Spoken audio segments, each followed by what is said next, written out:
think it is.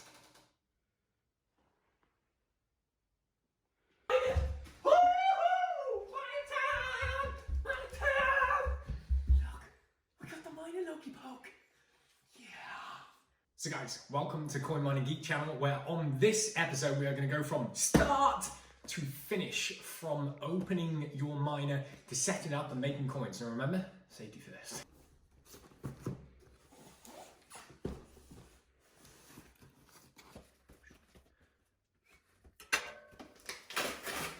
So guys, this should be a power supply unit. So you're going to get one of these when you get your miner. It's out here.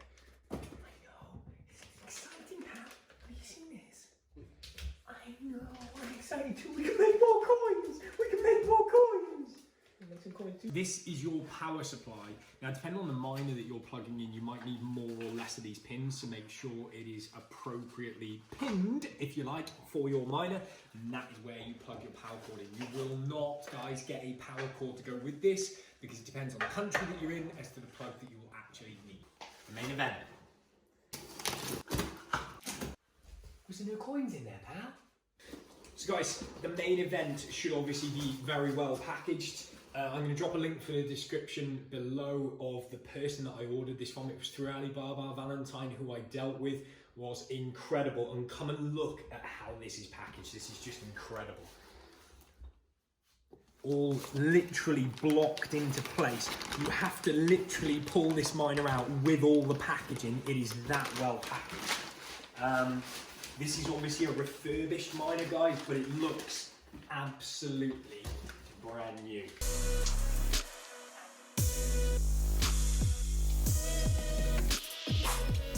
So guys, let's go over a couple of things that are on this. Obviously, we've got a fan unit on the front, which is usually the exhaust fan. So the air is going to come in through the back side of this, push through to cool these hashing boards inside, which is where all of that problem solving takes place on the blockchain, through these hash boards, and then it blows air out front to keep these cool, so it's circulating all the time. We've got these wires that come from the fans that need clipping in and staying there, otherwise the fans won't work.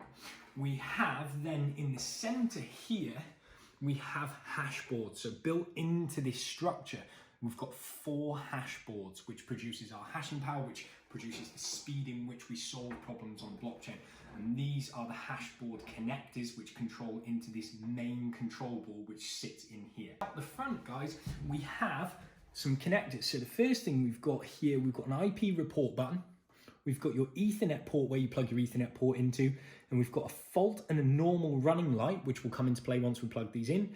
And then there's a reset button just in case over there. So guys, let's get this into the mining cave and let's get it set up. First thing, we are down in the mining cave. The first thing is electrics. So you can do one or two things with your electrics. Depends on how many miners you're going to set up. If you're not sure about the electrics, back to that, which is the which miner is right for me. And it'll talk a little bit about electrics. If in any doubt though, please speak to a qualified electrician. You need something like this, guys. This is called a power distribution unit. And you'll notice as well that this has surge protection. So basically, if your electric pops off, there's a lightning strike or something, your power goes out, when it comes back on, it doesn't surge into your brand new shiny looking machines and blow them up. So this is super, super important. And depending on what country you're in, obviously you'll have a different plug. I have this behemoth of a PDU running all the way along here. That's because this is on a very special circuit setup on a 32 amp plug here, because I intend on running more miners. In actual fact, I have 2 big miners ordered already. So depending on, guys, whether you have one of the metered PDUs like I have here, you'll want a C13 to C14 plug. So it just looks like a kettle end, guys, here, which you plug into the back of your power supply, and then you plug that into your PDU. Or if you've got the 3-pin plug because you're just running off 13 amps inside of your home, then you can get one of these. And again, it just looks identical to a kettle plug. You can get them off Amazon or anywhere. I'll drop a link in the description below. So let's stop messing around, guys. Let's get this plugged in and making coins. Guys, I'm going to go above the actual miner on this metal racking. And the metal racking is important. You don't want to put this on wood because these produce an awful lot of heat. And God forbid something should go wrong with one of these at some point. So from there, guys, you've got to feed your wires through.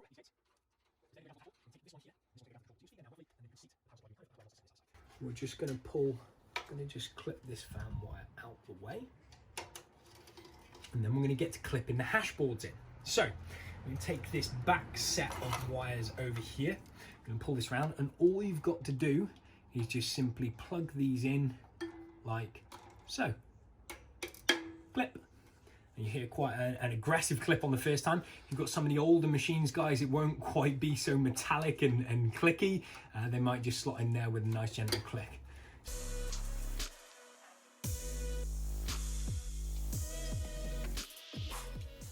Guys, once they're all in, the only thing you've got left to do is plug in the main power supply. You'll have a spare lead, which is absolutely fine. You just plug it into this main control board here. And again, just be gentle. I like to put my finger under the control board there and hear it clip. And the power supply is connected. Okay, guys, next thing, run an Ethernet port. So all you do, we've got one of our leads coming from the back of the TP-Link. We plug it straight into the Ethernet. Click. Last but not least, guys, we plug in the power supply. Always do it last, don't do it first, okay? Once everything's connected, never plug the power supply in before then. Because some of these, it doesn't have a switch on it.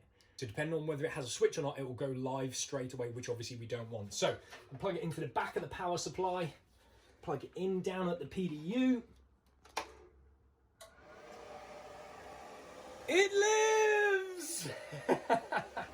So as soon as you fire the machine up, guys, you're gonna see this yellow and this green light, and it's going to start whirring away. It's going to be nice and gentle to start with, but in any second now, it's going to start to fire up and make quite a bit of a noise, okay?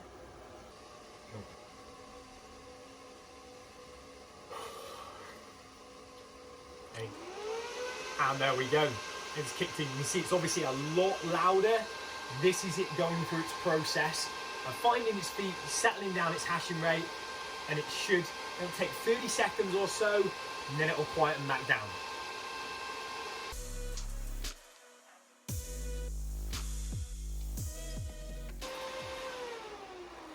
There we go, guys. It's quietened down. And now you see around the back here, this green flashing light. Normal is good. Normal means we are up and running. Remember, when you set it up, think about the direction of airflow. So I've got the garage door over here, so I don't want the air pointing in that because it's going to circulate around the room. This goes out and through our alleyway, which is open all the time. That's why the miners are all facing the same direction, that it pushes airflow out that way. Intake by the Ethernet port, exhaust out the backside. Think carefully. You don't want to be blowing hot air into each of these miners. They've got to stay cool. So now, guys, let's head on upstairs and let's go and sign up to a mining pool and get making tokens. So guys, you've done the excited part. You ripped that box in, you got that miner out, you plugged it all in. Now you need to sign up to a mining pool. And if you don't know about mining pools or what to look for, please head on over to one of the previous videos on the Coin Mining Geek channel where I explain all about this and why you should pick very carefully the mining pool that you go into. Once you've picked your mining pool, then you're going to sign up to it, which is a very simple anonymous process. Then we're going to find your Antminer or your ASIC miner on the network, and then we're going to plug in the details and you're going to be off to the races making coins. So here we go.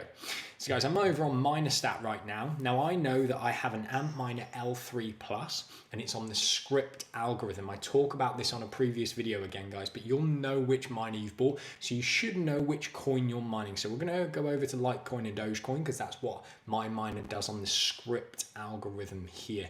If we head on over to pools, then you've got a couple of choices here.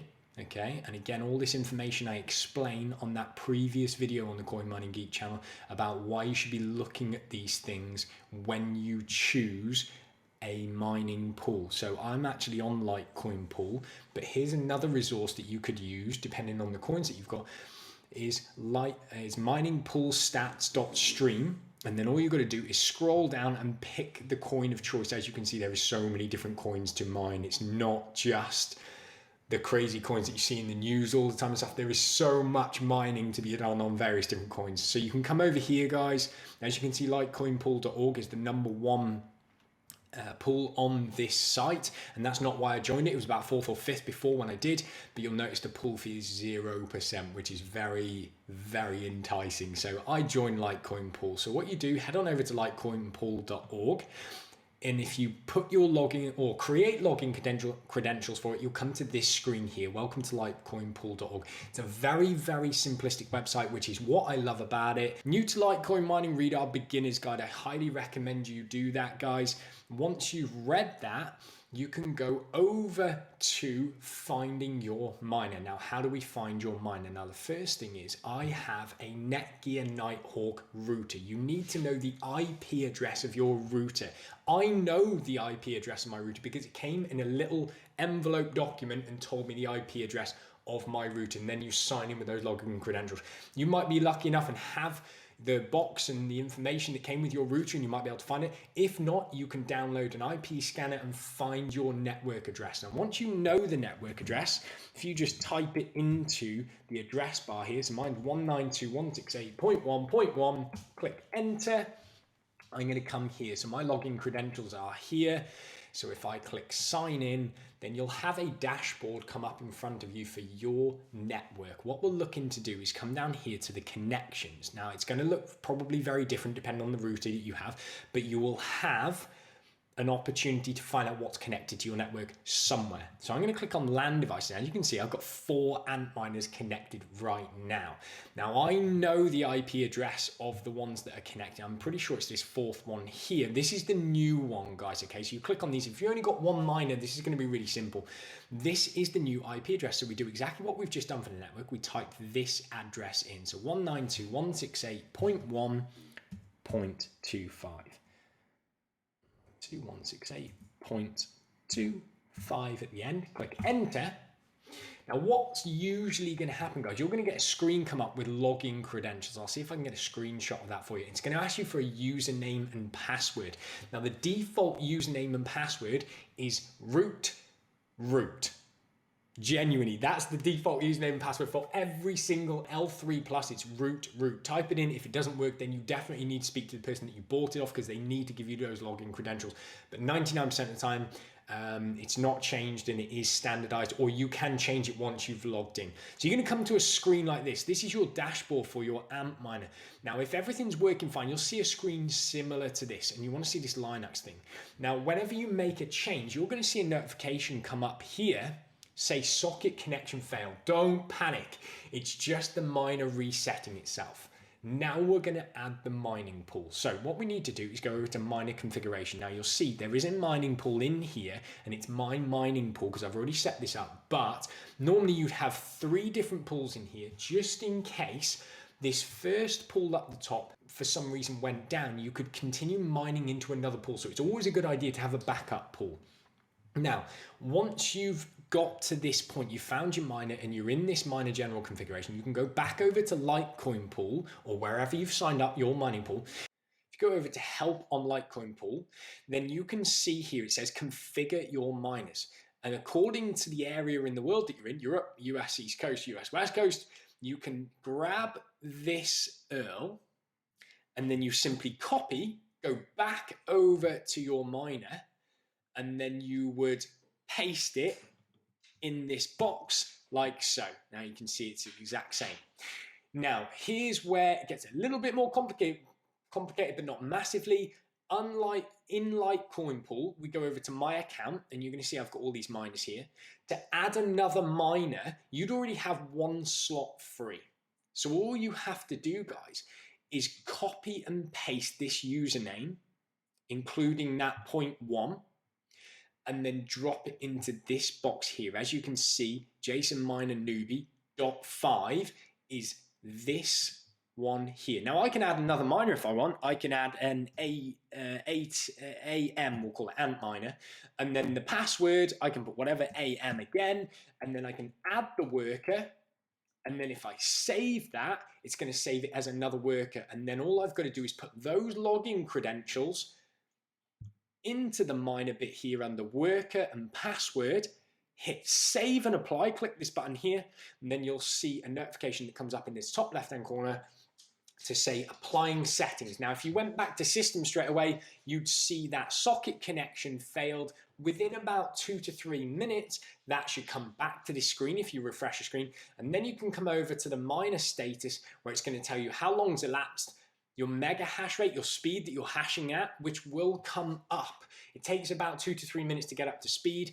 You'll see your fan speed here and the temperatures of your PCB boards and your chips individually. Now, if you don't have circles all the way across here, you have a failed chip, and the temperatures you're looking for here on the chips, guys, are anywhere between this late 40s right the way into late 60s, early 70s. If it goes over 80, the miners are usually set to shut off automatically.